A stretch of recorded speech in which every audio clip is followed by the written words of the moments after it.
10 de dezembro de 1948, a Organização das Nações Unidas promulga a Declaração Universal dos Direitos Humanos. Este documento, com 30 artigos, prevê os direitos básicos que todo ser humano deve ter, como saúde, educação, liberdade de expressão e justiça. 73 anos se passaram e organizações em todo o mundo trabalham para que estes direitos sejam minimamente respeitados. O que ficou para trás foram só sonhos e poeiras. Carandiru SP, fim de carreira. A luta pela construção da Declaração Universal dos Direitos Humanos, ela ocorre nesse momento de pós-guerras, grandes guerras, e ela surge como um documento que apresenta a ideia de dignidade humana. Nós somos revolucionários que lutam pela liberdade do povo. Eu acredito que nós precisamos de políticas públicas, basicamente, para distribuição de renda, acesso ao direito fundamental à moradia, educação e saúde. O direito de ir e vir, ele não é respeitado no Brasil, sobretudo para as pessoas pretas. Por conta do racismo, né, que incide sobre pessoas negras e são as pessoas que mais morrem, por exemplo, pela polícia. Eu tô grávida. Eu entendo que o direito das adolescentes, das mulheres adolescentes, é exigir que esse futuro seja garantido, independente da raça, independente da cor da pele. Amanhã vai ser outro dia. Democratização tem total relação com a defesa dos direitos humanos. Porque quando não há democracia, quem é que salva as pessoas? Ninguém. Não há quem se preocupe por elas. E para falar sobre direitos humanos no país, eu recebo a advogada Júlia Mello Neiva e a socióloga Gisele Cristina dos Santos. Boa noite, Júlia. Boa noite, Cris, como vai? Prazer. Boa noite, Gisele. Boa noite, Cris, tudo bem? Prazer ter vocês aqui para a gente falar de um assunto que é de tamanha importância. E para a gente iniciar, eu queria pensar um pouco no contexto brasileiro. Gisele, o Brasil trata seus cidadãos de acordo com a Declaração Universal dos Direitos Humanos? Quais cidadãos, né? Primeiro vamos perguntar de quais cidadãos nós estamos falando. Se a gente vai falar de Declaração de Direitos Humanos, a gente tem que pensar quais cidadãos são privilegiados a ter direitos, quais não são. Se a gente for pensar que no Brasil classe indica a raça, a maioria da população preta e pobre ou de etnias que não sejam a hegemônica, realmente não tem nenhum acesso a direitos humanos. Júlia, doutora Júlia, quando a Gisele fala essa questão de perguntar qual cidadão, né, de que a gente está falando, eu fico pensando nessa seletividade, ela ultrapassa todos os espaços aqui dentro do Brasil. A gente está falando de educação, a gente está falando de alimentação, a gente está falando de tudo, né? Com certeza, não, a Gisele colocou muito bem, porque na verdade, de fato, a primeira, eu diria assim, não. Cidadãos e cidadãs brasileiras, infelizmente, não têm tido seus direitos respeitados, nem promovidos pelo Estado, nem por aqueles que deveriam proteger esses direitos mais fundamentais. Então, nenhum direito hoje no Brasil é plenamente protegido e assegurado para cada brasileiro, para cada brasileira, e principalmente olhando com esse olhar que a Gisele trouxe, né, de raça, classe, gênero. Então, não tem direito à educação, infelizmente, nem à saúde, saneamento básico, moradia, direito à terra, a um trabalho digno. São realmente questões que a gente percebe que estão longe de serem realidades, embora a declaração já seja tão antiga, já, né? há mais de 70 anos, né? Mais de 70 anos. Todas as pessoas nascem livres e iguais em dignidade e direitos. São dotadas de razão e consciência. E devem agir em relação uns aos outros com espírito de fraternidade. Em um país forjado pela escravidão e pelo genocídio dos povos indígenas, a violação de direitos humanos acaba sendo rotineira. A fome, a falta de acesso à educação e à saúde públicas, a questão da moradia e os frequentes casos de violência policial são alguns exemplos atuais de como o Brasil não cumpre com a Declaração Universal de Direitos Humanos, que foi criada em 1948. Founded in 1945, the United Nations sought to prevent future atrocities by affirming, in its foundational charter, faith in fundamental human rights, the dignity and worth of the human person, and a commitment to promote better standards of life in larger freedom. A luta pelos direitos humanos é uma luta muito antiga, mas a luta pela construção da Declaração Universal dos Direitos Humanos, ela ocorre nesse momento de pós-guerras,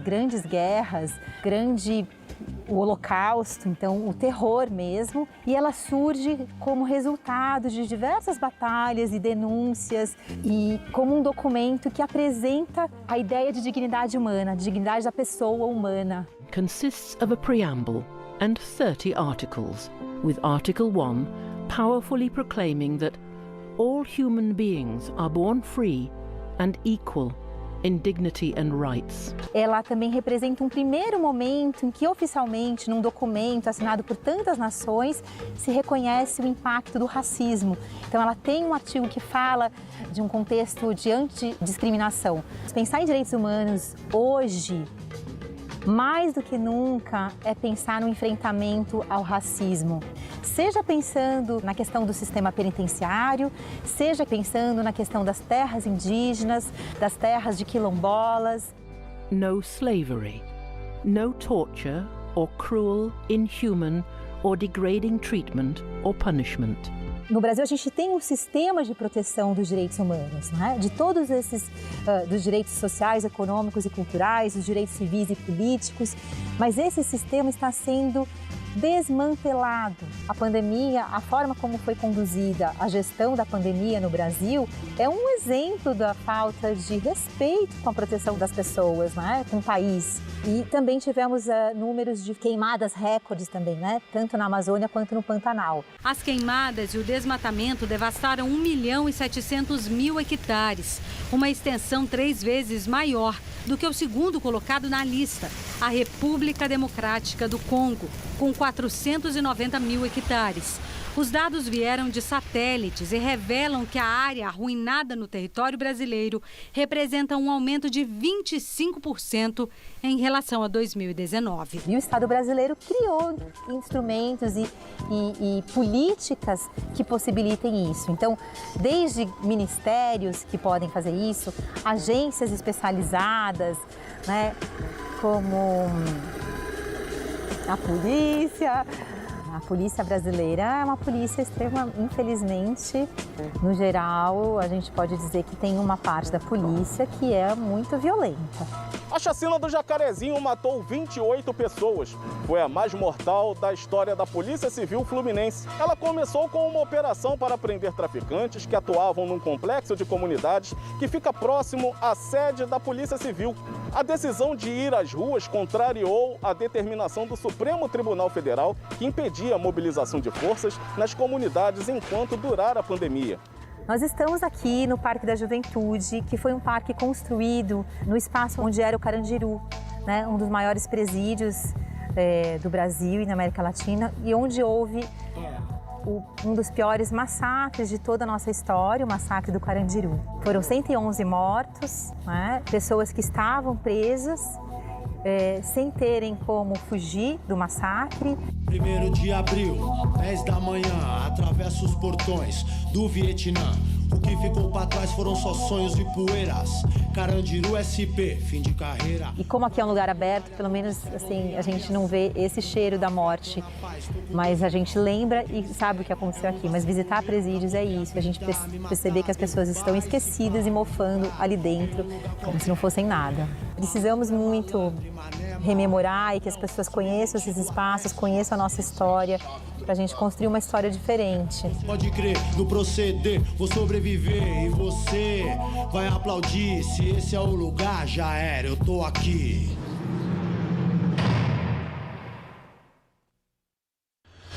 Gisele, enquanto a gente aqui assistia a reportagem, eu fiquei pensando que não mudou muito a situação das pessoas encarceradas aqui no Brasil, mas mudou bastante o perfil da pessoa encarcerada desde que o Carandiru se tornou um parque. Porque hoje a gente tem aqui a lei antidrogas, que desde 2006 aumentou em mais de 800% o número de mulheres encarceradas dentro desse país. E nós estamos falando de mulheres que não perdem só o direito à liberdade, mas será que elas também perdem, junto com essa prisão, o direito de serem cidadãs? Absolutamente. E eu acho que a invisibilidade de gênero é muito pautada exatamente por essa questão. A gente acabou de ver o Carandiru, onde muito se falou sobre o presídio masculino, né? Sobre a penitenciária masculina. Porém, a penitenciária feminina ainda continua instalada naquele lugar. Né? Atrás do Parque da Juventude, a gente ainda tem a penitenciária feminina que age nos mesmos moldes. Então, quando a gente pensa nessa política de encarceramento, principalmente de mulheres negras e hoje em dia mais ainda de mulheres imigrantes, né? A gente entende como esse projeto é ardiloso e extremamente sofisticado, porque ao aumentar a pena para essas mulheres, elas conseguem atingir o crescimento de pessoas que são relegadas à margem da sociedade. Então, eles produzem, desde o berço, pessoas que fatalmente vão cair no mesmo ciclo de vicioso, de falta de assistência social, falta de assistência familiar, consequentemente, vão ser assistidos pelo crime e cair no mesmo lugar. Então, você entende o sistema de produção de corpos abjetos? É um projeto político extremamente sofisticado. Toda pessoa acusada de um ato delituoso tem o direito de ser presumida inocente até que a sua culpabilidade tenha sido provada de acordo com a lei. O que a gente ouve muito hoje em dia, uma frase pejorativa para se referir a esse pessoal, esse tal pessoal dos direitos humanos, né? Porque a gente, quando fala de direitos humanos, a gente fala para todas as pessoas e muito para as pessoas que também estão privadas de liberdade. E aí uma parcela grande da sociedade acha que direitos humanos é só para quem não comete erros, como se a gente estivesse determinando que só as pessoas que foram presas cometessem erros. De onde vem toda essa situação? Excelente. Não, de fato, eu fiquei bem surpresa. Eu estava conversando, de repente aparece a polícia. E como defensora, né, de direitos humanos, a gente sempre tem um pouco, né, a polícia nos causa muitas vezes um mal-estar. Porque a gente, quando fala de direitos humanos, a gente fala sim que direitos humanos deveria ser para todas as pessoas, independente da situação que elas estejam. E isso cabe também para a pessoa que cometeu alguma infração ou um crime. E o que a gente diz como um defensor, uma defensora de direitos humanos, é que elas têm um direito a serem julgadas de acordo com a lei. Agora, essa lei, esse nosso sistema é justo? Ele vai julgar da forma justa? A gente precisa lutar para que ele seja julgado de forma justa, sim. Porque a situação que a gente tem hoje é que as pessoas não só ficam esquecidas nas prisões, com julgamentos que demoram para ocorrer, com um tratamento com racismo, né? Quem são as pessoas que acabam indo para a prisão. Então, não é um sistema, é um sistema injusto e a gente precisa pensar, então, nas pessoas que estão na prisão como pessoas que têm direitos, como qualquer outro ou outra cidadã. Elas são pessoas que merecem ser tratadas como iguais. Mas não é isso que a gente faz. Então, como defensora de direitos humanos, é isso que a gente diz. Sim, nós defendemos todas as pessoas, né? E que elas sejam julgadas de forma adequada e justa, né? Que não é o que acontece hoje no nosso país. Todos são iguais perante a lei e têm direito, sem qualquer distinção, à igual proteção da lei. Todas têm direito à igual proteção contra qualquer discriminação. Quando a gente fala de defender direitos humanos para pessoas encarceradas, muitas vezes a gente é taxado de a pessoa que defende o direito dos manos, né? Ela não defende direitos humanos, ela defende o direito dos manos, né? Então, mas por quê? O encarceramento não é a reabilitação dessa pessoa que cometeu um erro? Ela não tem que voltar restaurada para a sociedade? Então, a Declaração de Direitos Humanos diz que as pessoas não podem ser submetidas à degradação humana, à tortura. Quando você serve o rango azedo, né, para essas pessoas, você não está tratando ela com degradação, então você está produzindo um ser humano pior do que entrou. Então, o mínimo para restabelecer a dignidade daquela pessoa, para restabelecer a sociabilidade daquela pessoa é que ela seja tratada com dignidade dentro do encarceramento. Esse é um momento de reabilitação, não é um momento de castigo, né? Então, a gente tem que pensar também que os humanos têm direitos humanos. Porque os humanos são humanos. São humanos, exatamente. São humanos. E o pastor Henrique Vieira se tornou uma voz importante entre os evangélicos na luta pelos direitos humanos. Ele é uma figura que frequentemente aparece para discursar nos palanques de manifestações e também em trabalhos artísticos.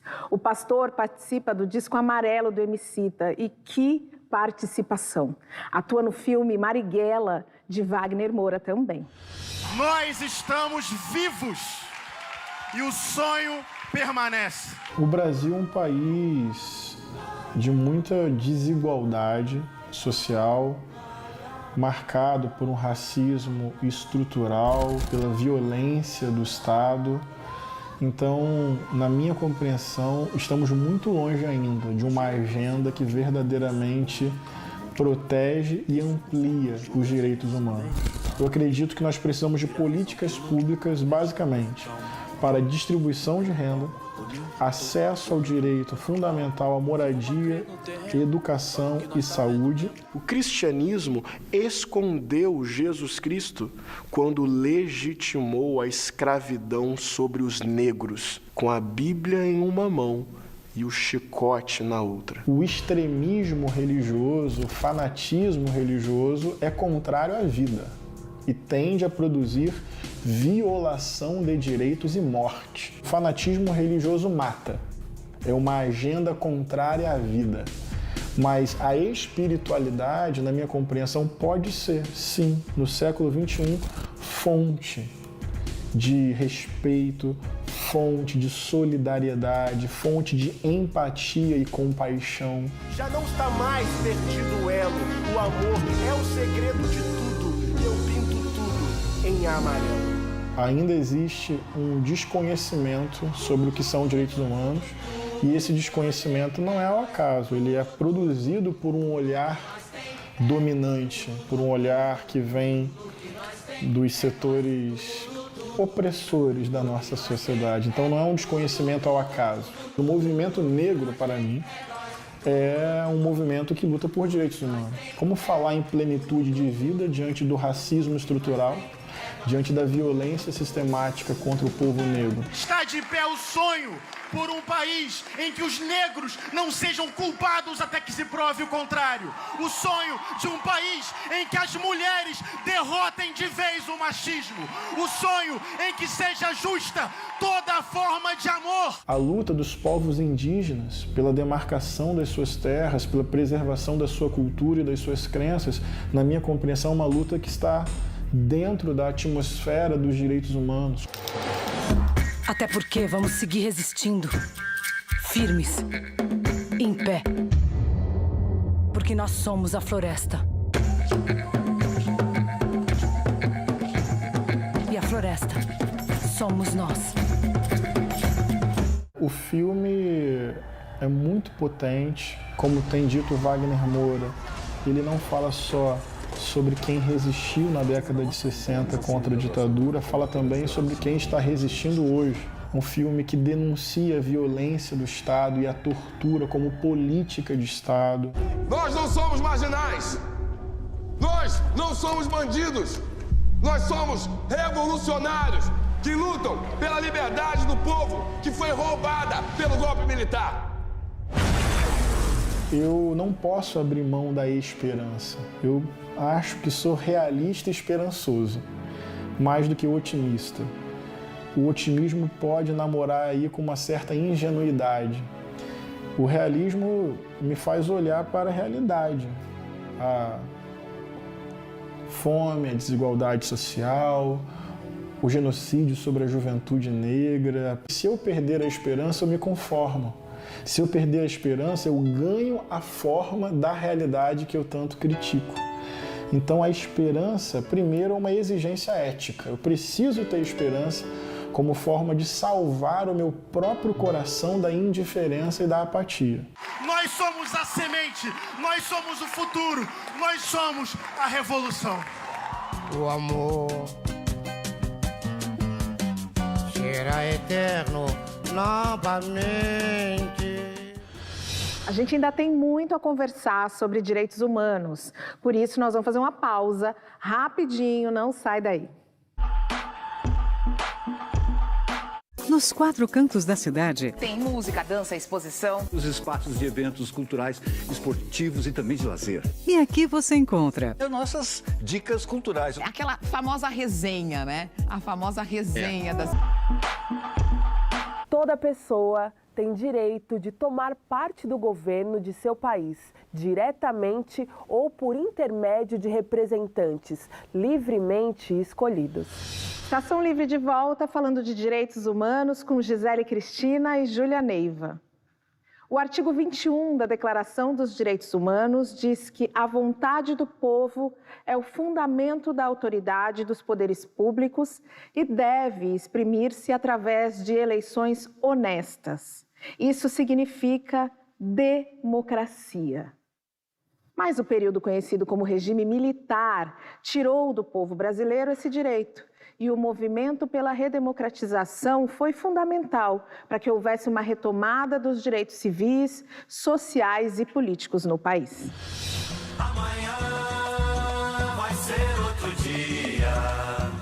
A democracia respeita os direitos humanos. É a constituição básica da democracia por ter atenção para com as pessoas. Democratização tem total relação com a defesa dos direitos humanos. Porque quando não há democracia, quem é que salva as pessoas? Ninguém.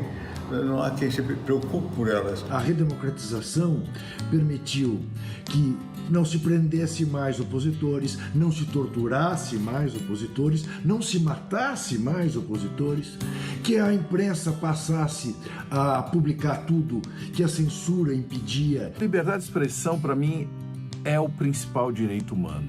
É com ele que uma sociedade pode avançar, inclusive para aperfeiçoar a democracia. Porque ela não é perfeita, não. Não haverá democracia jamais enquanto houver racismo, enquanto houver perseguição aos povos e enquanto houver invasão e destruição da Amazônia e de todos os biomas brasileiros. Esse processo de luta por direito ganha maior força e ganha maior significado, principalmente no final da ditadura, com o processo de redemocratização. Quando o regime militar ele vai dando sinais, né, de que está se deteriorando mesmo, e principalmente esse momento é principalmente um momento de forte crise econômica, as pessoas estão passando por privações mesmo, fora os direitos políticos, né, que ali vai se retomando nesse contexto no final da década de 70. Mas o que estava em jogo ali, além, né, dessa busca por direitos políticos, era também a busca por direitos sociais.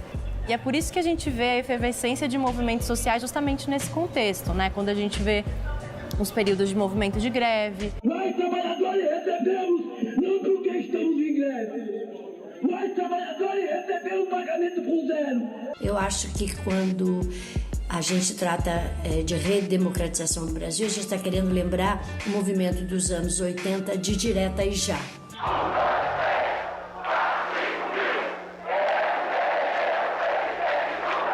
Foi um movimento muito importante na história do Brasil, muito bonito e vitorioso. Naquele momento a gente estava saindo de uma ditadura militar e nós queríamos realmente democracia constitucional. Eu me lembro que o Tancredo foi eleito presidente e o Tancredo teve um papel importante nessa pregação, assim como Ulisses, que saía de estado em estado pregando a democracia, a necessidade de votação e tudo mais. Jamais o povo poderá ser vencido! É nesse momento que a gente chama de movimento negro, né, e as manifestações culturais do movimento negro começam a agir no país a partir dos bailes blacks aqui no Sudeste.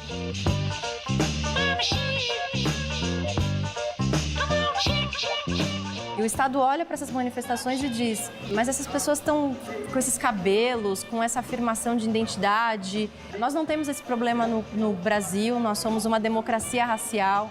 Então, os bailes, as manifestações culturais também eram duramente reprimidas. E isso, então, faz com que as mobilizações de pessoas negras girem em torno desses temas. Esse movimento, ele começa, então, atuar com outros movimentos sociais, mas também atuar individualmente para dizer, bom, a gente precisa transitar para uma democracia e essa democracia precisa levar em conta de que é uma população que ficou alijada de direitos desde a abolição. A Constituição pretende ser a voz, a letra, a vontade política da sociedade rumo à mudança.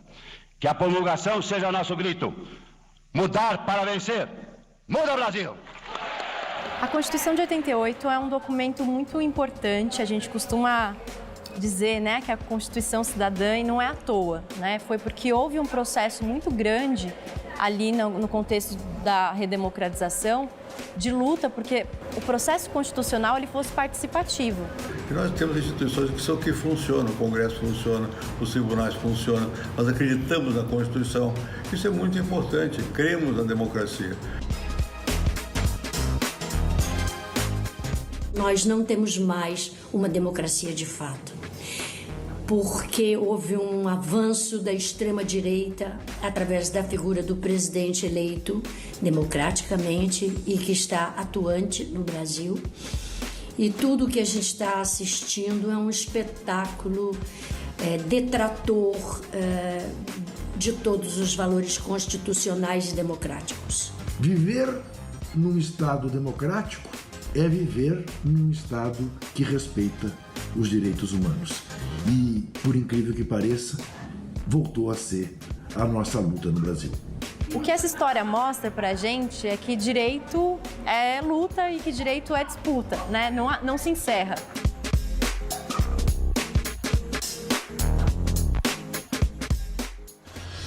Júlia, a Lucélia Santos disse ali no vídeo que nós não temos mais democracia de fato no Brasil. Eu queria saber a sua opinião. A democracia no país está realmente ameaçada? Sim, infelizmente eu acredito que a democracia está ameaçada. Nós estamos num momento extremamente delicado e com um nível de racismo absolutamente exacerbado. E a gente percebe isso de várias formas. A gente percebe isso com o desmantelamento das agências que deveriam proteger direitos humanos, deveriam proteger os povos originários, deveriam proteger as comunidades mais desfavorecidas do nosso país, comunidades tradicionais, quilombolas. As instituições perderam seus fundos, os financiamentos, os espaços de participação popular, de participação cidadã foram desmantelados. Isso são sinais, sim, de uma crise democrática. Quando a gente não tem espaço para fala, para tomada de decisão, a gente pode ver um sinal muito, muito evidente de que a democracia está com muitos problemas. Também temos visto muitos sinais de falas muito violentas dos nossos gestores, ataques verbais e das próprias forças estatais às populações. Tudo isso são sinais de que algo está indo muito mal. Então, para nós, defensores e defensoras de direitos humanos, com certeza estamos num momento de muito enfraquecimento, sim, das nossas instituições democráticas, né? Gisele, eu fico ouvindo a Júlia falar dos sinais de uma crise democrática e aí eu penso que uma das prerrogativas da democracia é garantir uma divisão equânime das riquezas, é garantir direitos civis e sociais. Em que momento nós erramos aqui no Brasil? Desde a descoberta. Em que momento nós não garantimos direitos equânimes para todos os cidadãos desse país, desde quando esse país foi invadido por quem foi invadido. Então, se a gente for pensar nas leis que foram constituídas desde sempre para mitigar o direito de algumas populações, a gente entende que a gente nunca teve condições equânimes de crescimento. Vide leis que proibiam a pessoas pretas terem terras, enquanto pessoas imigrantes europeias eram presenteadas com terras para poder vir. E é por isso que nós não temos herança hoje, né? Então, quando a gente pensa em situações que aconteceu, por exemplo, na semana passada, em um bairro de classe média da Zona Leste de São Paulo, que um homem negro é arrastado por uma moto de um policial, a gente pensa, que direito né? Esse homem algemado na moto. Esse homem algemado na moto, sendo arrastado. Acredito que todo mundo tenha visto em algum momento esse vídeo aterrador. Mas a gente pensa nesse lugar. Quando a gente fala de democracia, aí eu vou discordar um pouco da fala. Nós ainda temos uma democracia, né? E uma das faces mais controversas e bonitas da democracia é a alternância de poder. Então, quando o cenário político atual se desenhou, foi porque as pessoas exigiram uma alternância de poder. Não estava bom para todo mundo, né?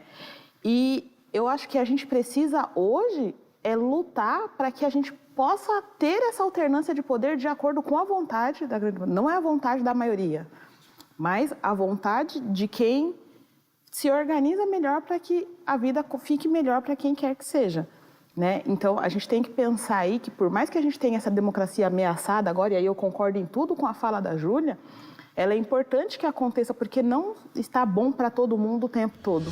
Todos têm direito à vida, liberdade e à segurança pessoal. São muitas as lutas por direitos que vêm sendo travadas todos os dias, porque nós precisamos, e nós precisamos mesmo, nos apossar do que nos é devido, isso é nosso. A nossa luta continua, só que depois do intervalo. Eu espero você. Toda pessoa tem direito à liberdade de locomoção e residência dentro das fronteiras de cada estado. Estação Livre de volta, falando de direitos humanos com Gisele Cristina e Júlia Mello. Está na Constituição Federal que todo brasileiro tem o direito de ir e vir. Mesmo assim, a população encontra muitas dificuldades nesse direito. Estamos falando muitas vezes do cidadão que, principalmente das camadas mais carentes, tem problemas de locomoção, devido à falta de estrutura nas calçadas e dos meios de transporte.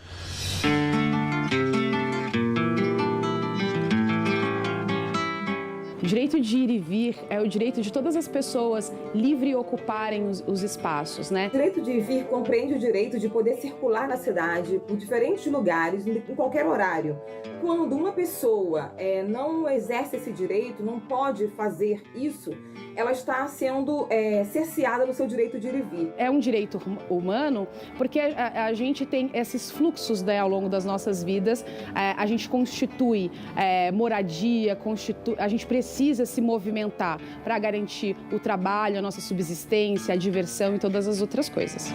Deixe-me ir, preciso andar, vou por aí a procurar, sorrir pra não chorar. O direito de ir e vir, ele não é respeitado no Brasil, sobretudo para as pessoas pretas, né? As pessoas pretas são impedidas no seu fluxo cotidianamente. O direito de ir e vir não é respeitado no Brasil em diferentes situações, por conta do racismo, né, que incide sobre pessoas negras e são as pessoas que mais morrem, por exemplo, pela polícia. Então, grupos de juventude, quando se encontram nos espaços públicos, são muitas vezes enxotados por conta da força policial. As pessoas não conseguem, por exemplo, permanecerem em shoppings, em lojas, sem que sejam alertados códigos de vigilância, né, o tempo inteiro. Eu só quero entrar na minha casa, seu moço, ter o direito de ir e vir, dar um beijo nas crianças, beijar minha patroa, ter o pão de cada dia, eu só quero ser feliz. E aí também a gente tem a questão da tarifa, né? Então, a tarifa é muitas vezes um impedimento para que as pessoas consigam acessar. O transporte público caro, escasso nas periferias, também impede ou diminui o direito de ir e vir das pessoas negras. Tem o movimento Passe Livre, né? Que já tem organizado muitas pessoas, tem levantado muitas pautas e que tem sido visibilizado na sociedade de maneira geral. A gente tem, pelo menos há 30 anos, a discussão sobre tarifa zero. E aí, como é que se daria uma nova organização da sociedade a partir disso? Periferianos, distantes estamos, eles querem manos, minas, longe do plano, acesso buscamos, nos mobilizamos, rapidez precisamos, uma taxa pagamos, para ter busão, lotação, metrô, fura fila teve quem votou, mas não rolou, o povo paga caro, ganha pouco, prejuízo, uma saída para se locomover. É preciso. A gente precisa ter em mente que todas as pessoas têm direito à cidade, têm direito de ocupar, têm direito de permanecer e têm o direito de transitar pela cidade, não só estando nos lugares de subserviência, né, que são os lugares que as pessoas normalmente são toleradas, né? Essa reivindicação pela ocupação, pela permanência, por poder transformar o lugar onde se vive, existe o tempo inteiro. Andei até me encontrar, me perdi no caminho e tive que voltar, fui sem guia, na via da emoção, eu fui sem noção, segui o coração sem ver razão, mas não acho que me arrependi, hoje eu posso te dizer que muito eu aprendi, há caminhos que é preferível não fugir, é bom passar por eles, depois corrigir e pegar o atalho. Gisele, às vezes me parece que só o fato de ser negro no Brasil já é não ter acesso a qualquer direito humano. Não parece, né? Quando a gente pensa em todos os direitos que são relegados, quando a gente pensa numa população que tem um jovem morto a cada 23 minutos, quando a gente pensa numa população que está afadada à pobreza, que não tem direito a herança, que não tem direito a sequer alimentação básica, a gente entende que essa população não tem direito humano nenhum, né? Direitos básicos. Então, o que não seria o direito primordial se não for o direito à vida? E a população negra no Brasil hoje praticamente não tem direito à vida, né? A situação de servidão é diferente, no entanto, ela é tão grande quanto a do início do século passado. Toda pessoa tem direito à propriedade. Só ou em sociedade com outras. Júlia, e se a gente for pensar que o direito à terra é um direito essencial, esse direito não foi garantido para a população negra no final do período da escravidão, né? Exatamente, não foi garantido e continua sem ser garantido no Brasil de hoje, né? O Brasil de hoje, quem é proprietário de terras no nosso país, né? São grandes latifúndios que não pertencem à população negra no Brasil, inclusive a titulação de terras, por exemplo, para comunidades tradicionais e quilombolas, está absolutamente estagnada no Brasil, está muito, muito atrasada. A de povos originários também. E essa falta de titulação e de reconhecimento de quem é detentor daquele território, daquelas tradições e cultura, isso aumenta os conflitos naquele local. Então, concordo totalmente com a fala também da Gisele, nunca foram garantidos e estão longe de serem garantidos.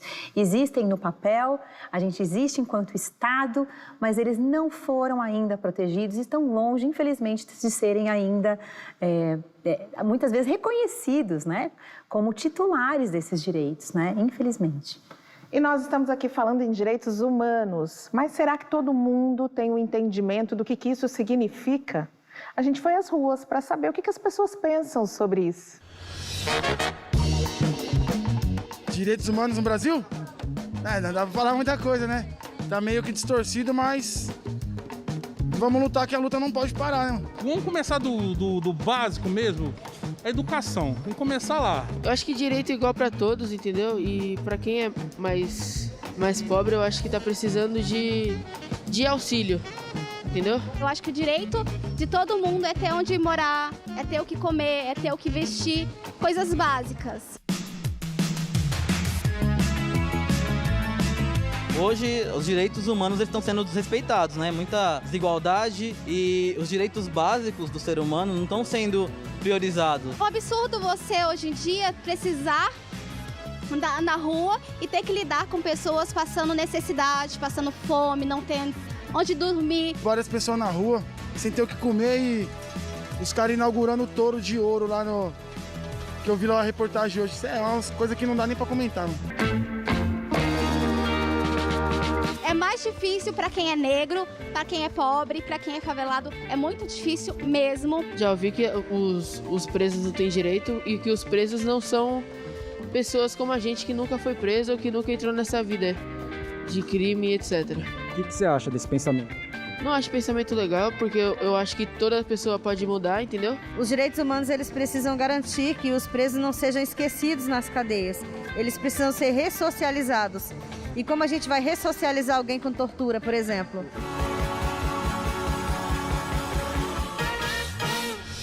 Nós falamos muito de desrespeito aos direitos humanos, mas tem muita gente que luta para que eles sejam respeitados e fazem um maravilhoso trabalho. Nós vamos conhecer um deles daqui a pouco, depois do intervalo. Sábado, o programa para quem não tem programa. Conversa Piada. Para você ficar por dentro dos assuntos em destaque na semana. Daqueles assuntos que não têm a menor importância. Comediante geralmente é fraco de cantada, né? Ninguém leva a sério o comediante. É, exatamente. Tudo isso de um jeito que você nunca viu. Sábado, logo após o Jornal da Cultura.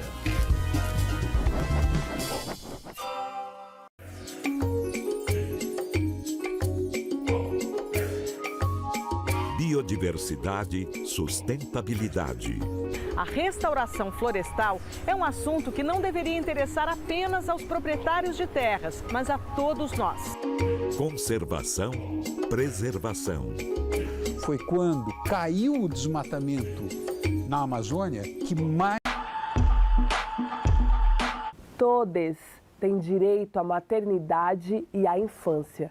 Têm direito a cuidados e assistência especiais.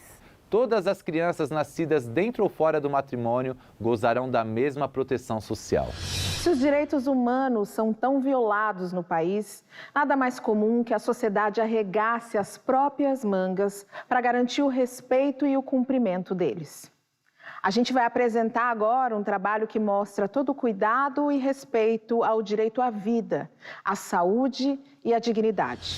Eu tô grávida, grávida de um beija-flor,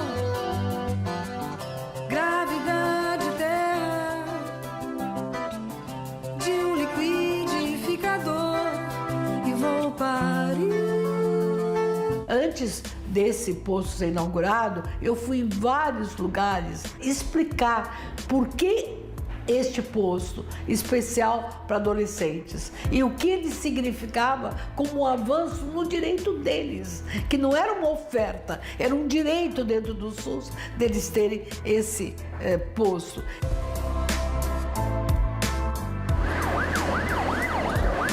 Nós temos hoje o Sistema Único de Saúde, que é uma grande conquista. Então, o Sistema Único de Saúde no Brasil, que é o maior do mundo, mostrou agora, na pandemia, como que ele pôde ser acionado. Se não tivéssemos o SUS, seria uma grande tragédia. Então, se nós mostramos que o SUS existe, ele tem que existir durante o pré-natal, durante o parto e durante o pós-parto.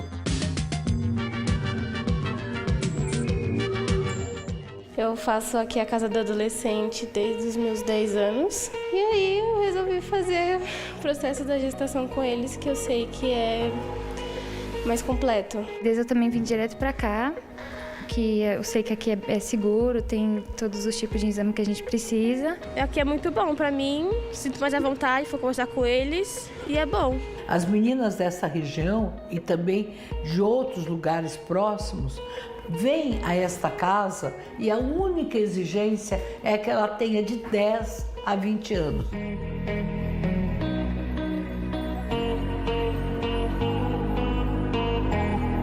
O primeiro acolhimento é em grupo. Se elas estiverem grávidas, aí elas vão ser encaminhadas para o grupo de gestante e para o pré-natal. O pré-natal que é oferecido tem aconselhamento, oficina de nutrição, tem atendimento odontológico, elas cuidam dos seus dentes, elas têm atendimento então com obstetra para ver toda a situação e também tem um retorno depois do parto para ter um aconselhamento do método anticoncepcional que puderem estar usando. É muito bom aqui.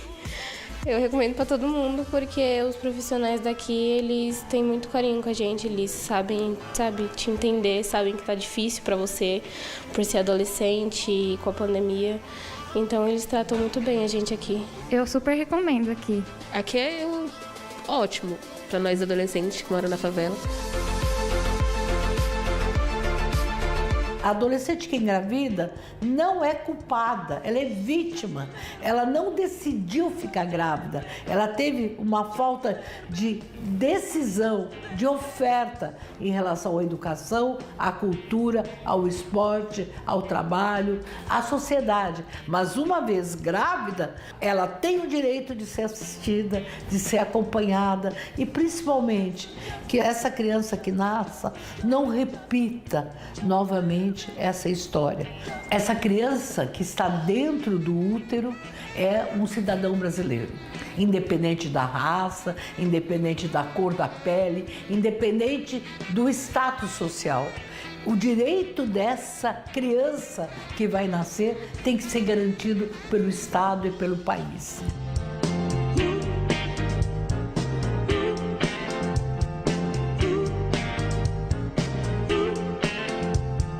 Eu pretendo dar o melhor para minha filha, receber os exemplos que eu recebi aqui de vários especialistas. Eu estou muito ansiosa.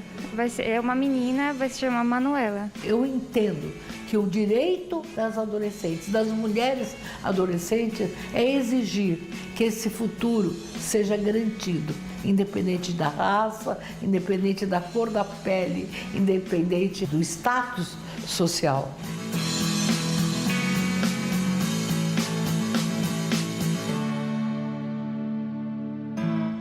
Se a gente fosse pensar nos direitos humanos que a gente falou aqui no programa, se a gente fosse escolher um, se é que é possível escolher um para ser respeitado, qual seria?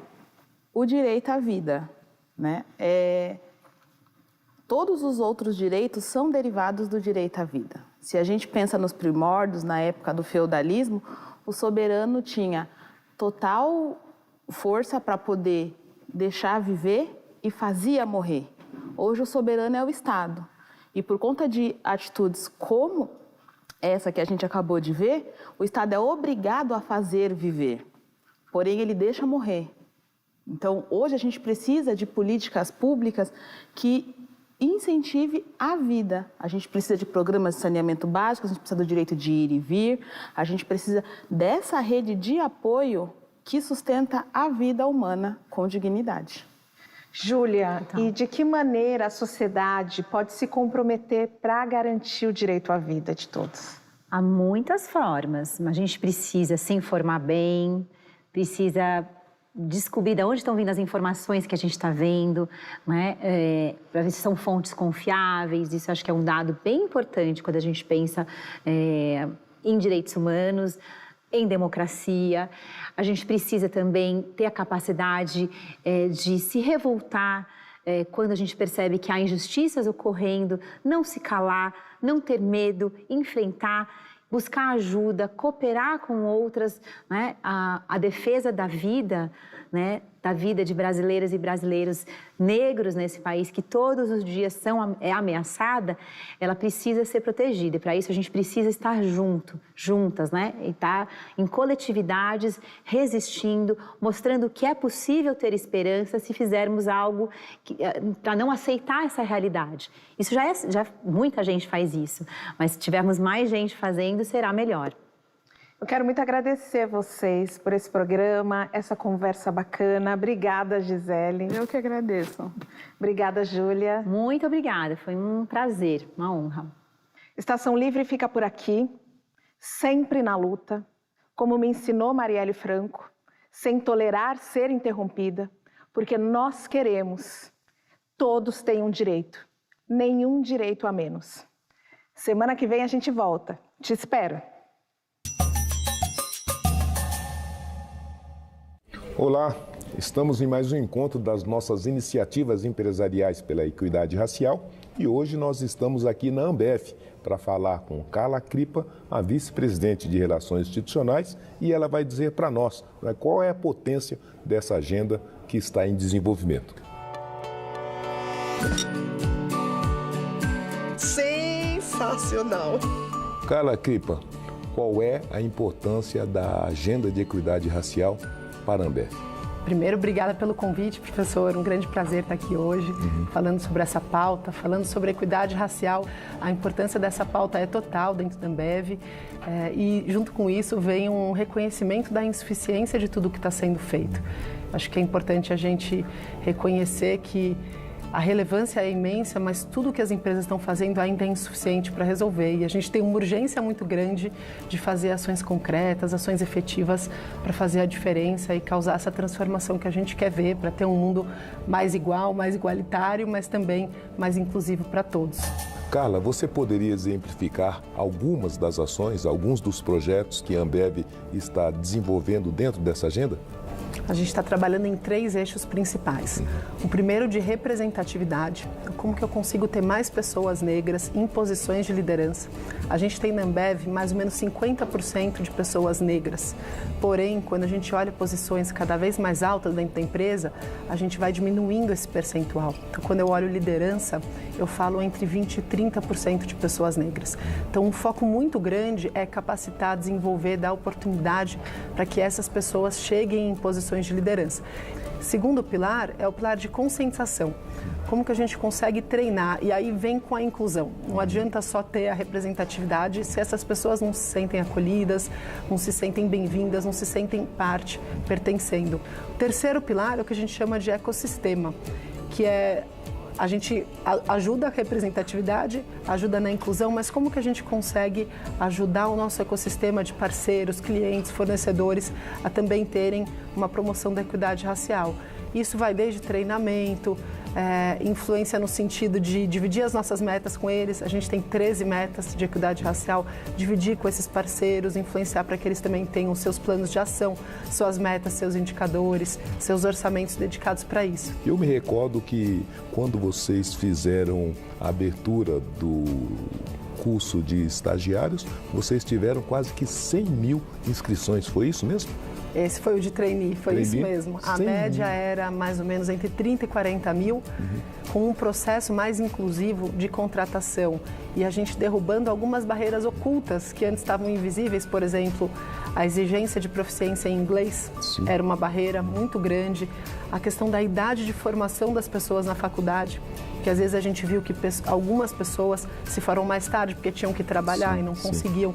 Então a gente foi identificando essas barreiras, simplesmente com essas revisões de um ano de, em média, de 40 mil inscritos, a gente foi para 110 mil inscritos no ano seguinte.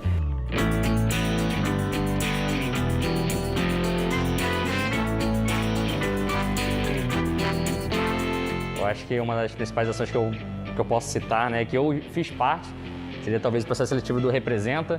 Começou em 2019, né, foi um projeto piloto com 10 pessoas, mais ou menos, para que esses jovens que estavam se formando no final da faculdade pudessem estagiar aqui na companhia. Além de não colocar como barreira o inglês obrigatório, a companhia dá um curso de inglês completo para essas pessoas. E também agora nos últimos processos, a companhia também tem feito o apoio psicológico, financeiro, jurídico, além de também para as pessoas, estudantes que fazem faculdades particulares, pagando integralmente a faculdade, né? Então esse processo seletivo é tremendo, porque eu acho que desenvolver as pessoas, né? A gente também tenta tirar esses obstáculos que a gente tem em busca da equidade étnico-racial, né? A Vânia, que é a nossa diretora de gente aqui da Ambev, falou uma frase que eu nunca me esqueci, que foi assim, cabe a vocês agora realmente serem as novas lideranças do futuro. A gente sabe que o processo ele é árduo, ele não é simples, não é do dia para a noite, que todas essas mudanças vão acontecer, mas cabe nós, como essas pequenas sementes para as árvores do futuro aí, realmente diminuir essa diferença.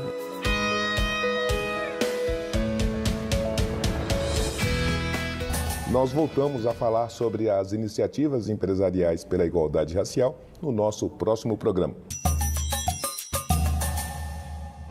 Nesse momento de gritante retrocesso, de um temerário incompetente mau congresso, em que poderes ainda mais podres que antes põem em liquidação direitos importantes, eu quero diante desses homens tão obscenos poder gritar de coração e peito plenos: não quero mais nenhum direito a menos, não